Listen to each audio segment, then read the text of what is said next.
আসসালামু আলাইকুম।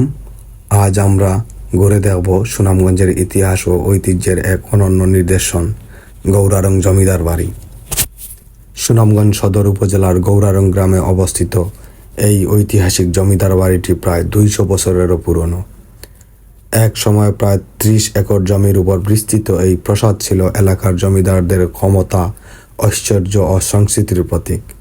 স্থানীয় ইতিহাস অনুযায়ী জমিদার রাম গোবিন্দ চৌধুরীর সময়ে এই জমিদার বাড়ি সবচেয়ে বেশি প্রসার ও খ্যাতি লাভ করে। জমিদার বাড়িটির স্থাপত্যশীল ছিল অত্যন্ত দৃষ্টিনন্দন। এখানে ছিল রংমহল, অন্দরমহল, জলসাগর, সিংহাসন কক্ষ, প্রাচীন পুকুরঘাট, জলবারান্দা, আন্দকূপ এবং যাত্রামঞ্চ। প্রতিটি স্থাপনার দেয়াল ও কারুকাজে ফুটে উঠেছিল সেই সময়ের শিল্পরুচি ও নান্দনিকতার ছাপ। সময়ের পরিক্রমায় দেশভাগ এবং জমিদারি প্রথা বিলুপ্ত হওয়ার পর এই প্রাসাদের জৌলুস ধীরে ধীরে ম্লান হয়ে যায়। বর্তমানে বাড়িটির অনেক অংশ ধ্বংসপ্রাপ্ত হলেও এখানে দাঁড়িয়ে থাকা দেয়াল, খিলান ও কারুকাজ ইতিহাসপ্রেমী এবং ভ্রমণ পিপাসু মানুষকে আকর্ষণ করে। অতীতের গৌরবময় দিনের নীরব সাক্ষী হয়ে আজও টিকে আছে এই ঐতিহ্যবাহী স্থাপনাটি। গৌরারং জমিদার বাড়ি শুধু একটি পুরনো ভবন নয়, এটি সুনামগঞ্জের ইতিহাস, সংস্কৃতি এবং ঐতিহ্যের এক মূল্যবান অংশ।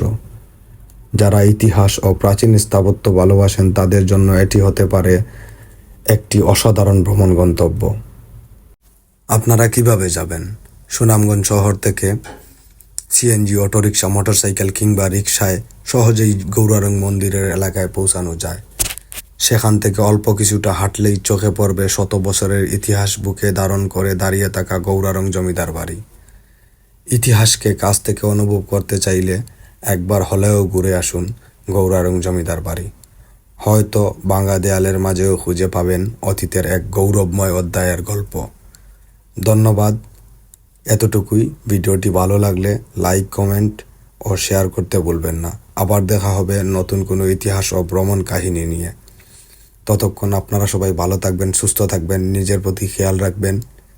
দেশকে ভালোবাসুন, দেশের মানুষকে ভালোবাসুন, ইতিহাস, ঐতিহ্য ও সংস্কৃতিকে ভালোবাসুন।